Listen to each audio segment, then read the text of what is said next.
Partout en France, les socialistes agissent pour rendre nos villes, nos villages plus justes, plus humains. Là où le logement coûte trop cher, nous ferons baisser les factures d'électricité, d'eau, de transport, les loyers. Là où les services publics manquent, nous ouvrons des classes, des crèches, des maisons de santé, des centres de loisirs. Là où les inégalités se creusent, nous redonnons à chacun les moyens de vivre dignement. Alors que le climat change, nous agissons pour transformer nos mobilités, nos bâtiments, nos espaces publics. Ce que nous défendons, c'est une République qui tient ses promesses. L'égalité, la solidarité, l'émancipation. Cette ambition, ce sont nos maires, nos candidates, nos candidats qui les portent dans cette campagne des élections municipales. Trop de familles me disent qu'elles n'arrivent plus à joindre les deux bouts. Les plus modestes, bien sûr, mais de plus en plus souvent des classes moyennes. La question du pouvoir d'achat est vraiment devenue centrale. Bien sûr, certaines batailles sont nationales et nous les menons avec force, la revalorisation des salaires par exemple. Mais localement, nous agissons et nous pouvons agir sur tous les champs de la vie quotidienne. Se loger, se déplacer, se soigner, se nourrir aussi. Pour nos enfants par exemple, nous pouvons proposer des goûters gratuits et sains dans nos écoles. Nous pouvons proposer des kits de rentrée scolaire. À Nantes, avec mon équipe, nous le ferons. Et puis je veux que nous ayons une attention particulière aux familles monoparentales, ces mamans solo la plupart du temps, qui conjuguent, qui se débattent, qui sont sur tous les fronts, au risque parfois d'un certain isolement social. Alors je leur proposerai une plateforme qui leur sera totalement dédiée avec des solutions concrètes. Vous le voyez, pendant que la droite inlassablement et invariablement veut fracturer, diviser, opposer, nous voulons faire et refaire société. Le projet que nous portons, c'est un projet pour rassembler, pour conjuguer, un projet de justice, un projet qui change la vie, un projet qui prend soin avec des solutions très concrètes. À Amiens, plus d'un habitant sur 4 vit sous le seuil de pauvreté. Nous avons un objectif simple, majeur, redonner du pouvoir d'achat, rendre la vie moins chère.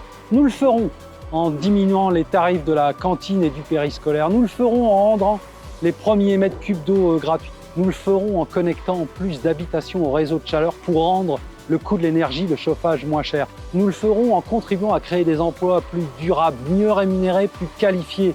Parce que le pouvoir d'achat, c'est aussi des salaires revalorisés. La solidarité doit redevenir le moteur du progrès. À Creil, ville populaire, socialiste depuis 106 ans, on a fait de la tranquillité publique et de la lutte contre le narcotrafic un axe majeur de notre action. Car les premières victimes des trafics, le plus souvent, ce sont les habitants des quartiers sensibles. Ici, 50% des habitants ont moins de 30 ans. Nous avons donc placé la prévention, la médiation et l'accompagnement des jeunes et des familles au cœur de notre action. Et ça marche. La délinquance a baissé de 15%, en milieu scolaire, moins 18%. En tant que maire, en lien avec les polices, j'agis avec fermeté pour garantir le droit fondamental à la sécurité. Sur la sécurité, la gauche est au rendez-vous quand elle agit avec détermination.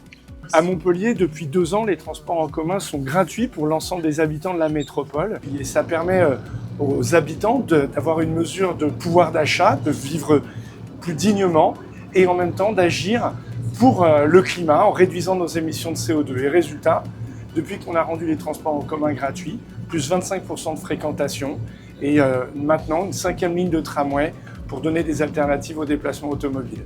Ici, à Fontenay-aux-Roses, la ville s'est peu à peu fragmentée. Nous voulons redonner aux habitants le goût de vivre ensemble. Nous créerons des tiers-lieux et des lieux culturels ouverts où les habitants pourront se retrouver, partager, créer. Nous défendrons l'école publique. À Fontenay-aux-Roses, un enfant doit avoir les mêmes droits et les mêmes apprentissages que partout ailleurs. Nous lutterons contre les discriminations qui touchent nos jeunes et renforcerons les services publics du quotidien. Parce qu'une ville, ce n'est pas seulement des rues et des bâtiments, c'est une communauté humaine et nous voulons la rassembler. L'insécurité est devenue l'un des sujets de préoccupation majeurs des Français, avec notamment l'explosion du narcotrafic. À Vaux-en-Velin, avec l'équipe municipale, nous avons décidé de prendre le sujet à bras-le-corps. En augmentant les effectifs de la police municipale, nous avons multiplié par plus de 7, en les armant, en augmentant le nombre de caméras de vidéoprotection. Mais il nous a aussi semblé essentiel de mobiliser toute la société, les familles, les associations, les clubs sportifs, pour accompagner, pour prévenir sur les questions de santé notamment. Et c'est la raison pour laquelle j'ai aussi lancé un plan d'occupation pour avoir des espaces publics apaisés avec l'ensemble de notre ville, Je suis convaincue qu'il faut tout un village pour régler aussi toutes ces questions d'insécurité. À Saint-Denis de la Réunion, nous avons fait le choix de l'hyper-proximité, avec des services publics au contact direct avec les habitantes et les habitants. Nous avons traité plus de 500 000 demandes par les 20 mairies annexes de quartier. Nous avons intensifié les relations entre les élus et les citoyens avec plus de 25 000 audiences assurées. Nous voulons faire encore plus avec l'hyper-proximité pour la sécurité, par la création de 4 maisons locales de tranquillité publique avec des permanences de la police municipale, des ASVP, une police du logement, des médiateurs de quartier, des médiateurs de justice, avocats, notaires ou simplement des écrivains publics. Une commune avec une maire socialiste, c'est une commune qui est en lien constant avec sa population pour répondre rapidement à ses besoins.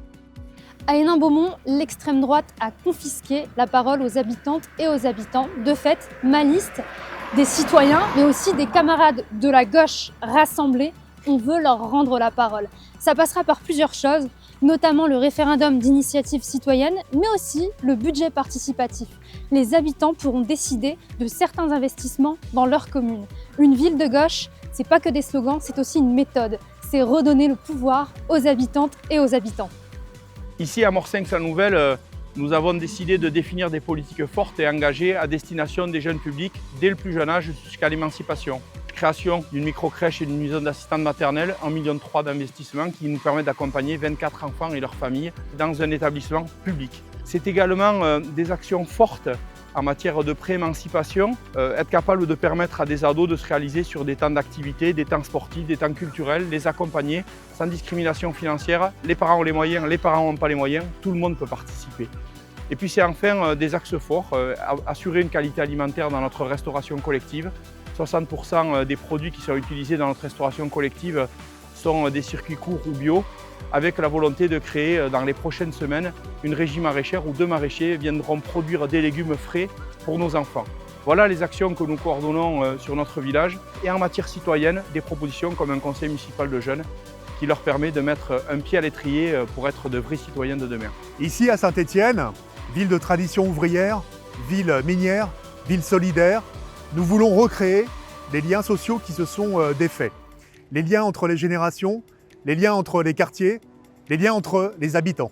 Pour cela, nous renforcerons les services publics de proximité, l'école, l'accès aux soins avec le projet d'un centre municipal de santé, la culture, le sport, tout ce qui fait tenir aujourd'hui une ville. Nous agirons pour l'emploi, nous soutiendrons nos entreprises, nos PME qui sont innovantes. Nous avons la chance encore à Saint-Étienne d'avoir 20% de nos emplois industriels dans des domaines de pointe, comme le textile médical, comme le traitement de surface, comme la mécanique de précision, en créant des emplois dans la transition écologique, dans l'économie sociale et solidaire. Parce que recréer du lien, c'est redonner un avenir à nos villes. Depuis 6 ans, Moissac est dirigé par l'extrême droite et depuis 6 ans, nous voyons notre ville se dégrader. Le centre-ville se vide, les logements se détériorent, les commerces ferment, les médecins manquent et les urgences sont fermées la nuit. Notre projet, c'est de redonner vie au cœur de ville et de créer de nouvelles perspectives pour les Moissagaises et les Moissagais. Nous aiderons les propriétaires à rénover les logements. Nous favoriserons le retour des commerces de proximité et la dynamique du marché de plein vent. Côté santé, nous avons des solutions concrètes pour faire revenir des médecins et assurer une vraie garde quand les urgences sont fermées. Chacun doit pouvoir être soigné près de chez soi. À Chilly-Mazarin, avec mon équipe, nous portons le projet de réaliser un pôle culturel. Parce que la précédente municipalité a démoli la maison des jeunes et de la culture. Elle ne croyait pas aux vertus de l'éducation populaire. Elle avait, je crois, même peur de l'émancipation des jeunes et des moins jeunes à travers la culture. Au contraire, avec mon équipe, nous portons ce projet de réaliser un pôle culturel parce que nous croyons fondamentalement que la culture, c'est ce qui permet de faire du vivre ensemble. Que la culture, c'est la découverte du monde. Que la culture, c'est la découverte de l'altérité. C'est le questionnement, l'émancipation. Et donc, nous voulons réaliser à Chilly-Mazarin un lieu intergénérationnel, un lieu où toutes les cultures auront droit de citer, où les cultures urbaines aussi pourront s'exporter, pourront démontrer tout leur savoir-faire et convaincre l'ensemble des habitants que oui, les cultures s'écrivent aujourd'hui au pluriel et qu'elles nous rassemblent, qu'elles nous fédèrent et qu'elles nous permettent de mieux vivre ensemble. Une ville socialiste, C'est une ville où chacun peut trouver sa place. Une ville où les élus s'engagent sur le logement, sur la tranquillité publique, sur l'accès aux soins, sur l'accès aux loisirs, sur l'accès au sport, l'accès à la culture. Bref, une ville où chacun peut trouver l'occasion d'une vie plus belle, d'une vie meilleure. Alors, donnez-nous la force, avec nos partenaires de la gauche et les écologistes, de continuer à construire des villes plus justes, plus humaines. Et les 15 et 22 mars, votez socialiste.